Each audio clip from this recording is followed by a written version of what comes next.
ನಮಸ್ಕಾರ ಸರ್ ಎಲ್ರಿಗೂ. ನೋಡಿ, ಇಲ್ಲಿ ವಿನಾಯಕ ನಗರಲ್ಲಿ ಈ ಕಡೆನೂ ಆ ಕಡೆ ಎಲ್ಲ ಕಡೆನೂ JCB ಹಾಕಿ ಕ್ಲೋಸ್ ಮಾಡಿಬಿಟ್ಟಿದ್ದಾರೆ. ಒಂದು ಎಮರ್ಜೆನ್ಸಿ ಅಂದರೆ ಜನಗಳು ಹೆಂಗೆ ಬರ್ತಾರೆ ಹೆಂಗೆ ಹೋಗ್ತಾರೆ ಅಂತ ಗೊತ್ತಾಗೋದಿಲ್ಲ. ಯಾವುದೋ ಒಂದು ಕಡೆ ಓಪನ್ ಮಾಡಿಬಿಟ್ಟು ಒಂದು ಕಡೆ ಕ್ಲೋಸ್ ಮಾಡಿಬಿಟ್ಟು ಮುಚ್ಚಿದ್ರೆ ಕೆಲಸ ಮುಗಿತಾಯಿತ್ತು. ಈ ಕಡೆನೂ ಬರೋಕ್ಕಾಗಲ್ಲ, ಆ ಕಡೆನೂ ಬರೋಕ್ಕಾಗಲ್ಲ. ಈ ಕಡೆ ಮುಂದ್ಗಡೆ ಬಂದುಬಿಟ್ಟು ಏನೋ ಒಂದು ಎಮರ್ಜೆನ್ಸಿ ಗಾಡಿ ಹೋಗೋದಕ್ಕೆ ಬರೋದಕ್ಕೆ ಆಗೋದಿಲ್ಲ ಅಂದರೆ ಏನು ಮಾಡೋದು ಹೇಳಿ ನಾವಿಲ್ಲಿ?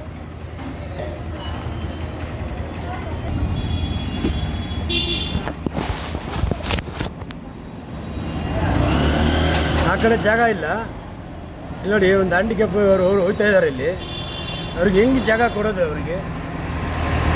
ಇಲ್ಲೂ ಜಾಮ್ ಮಾಡಿದ್ದಾರೆ ರೋಡು. ಈ ಕಡೆನೂ JCB ಆ ಕಡೆನೂ JCB ಇಟ್ಕೊಂಡ್ಬಿಟ್ರೆ ನಾವು ಹೆಂಗೆ ಮಾಡೋದು ಹೇಳಿ? ಹೆಂಗೆ ಆಚೆ ಹೋಗೋದು, ಹೆಂಗೆ ಬರೋದು, ಏನು ಮಾಡೋದು ಅಂತ ಇಲ್ಲಿ ನೋಡಿ. ಈ ಸರ್ಕಲಲ್ಲೂ ಮಾಡ್ಕೊಂಡ್ಬಿಟ್ಟಿದ್ದಾರೆ.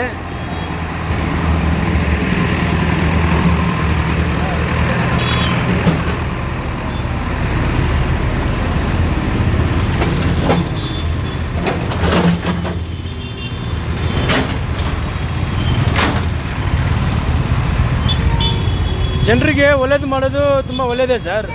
ಆ ಒಳ್ಳೇದು ಮಾಡೋ ಸಮಯದಲ್ಲಿ ಸಿಕ್ಕಾಪಟ್ಟೆ ತೊಂದರೆಗಳಾಗ್ಬಿಟ್ರೆ ಹೆಂಗೆ ಮಾಡೋದು ಹೇಳಿ? ಅಟನ್ ಟೈಮಲ್ಲಿ 4 ಸೈಡು JCB ತಂದು ಹಿಂಗೆ ತೋರಿಸ್ಕೊಂಡ್ಬಿಟ್ರೆ ಕೆಲಸಗಳು ಹೆಂಗೆ ಮಾಡ್ತಾರೆ, ಜನಗಳು ಹೆಂಗೆ ಹೋಗ್ತಾರೆ, ಹೆಂಗೆ ಬರ್ತಾರೆ? ಒಂದು ಎಮರ್ಜೆನ್ಸಿನೇ ಆಯಿತು, ಹೆಂಗೆ ಹೋಗ್ತಾರೆ ಜನಗಳು? ಇದು ವಿನಾಯಕ ನಗರ ಮೈನ್ ಸರ್ಕಲ್ಲು. ನಮ್ಮ ಕುಮಾರನ ಆಫೀಸ್ ಇದೆಯಲ್ಲ, ಕೇಬಲ್ ಕುಮಾರನ ಕೌನ್ಸಿಲರ್ ಆಫೀಸ್ ಇದೆಯಲ್ಲ ಮುಂದೆ, ಆ ಕಾಂಗ್ರೆಸ್ ಆಫೀಸ್ ಹತ್ರನೇ ಇದ್ದೀವಿ. ಜನಗಳಿಗೆ ಒಳ್ಳೇದು ಮಾಡೋದು ಒಳ್ಳೆಯದೇ ಸರ್. ನೋಡಿ, ಕೆಲಸ ಎಲ್ಲ ಚೆನ್ನಾಗಿದೆ.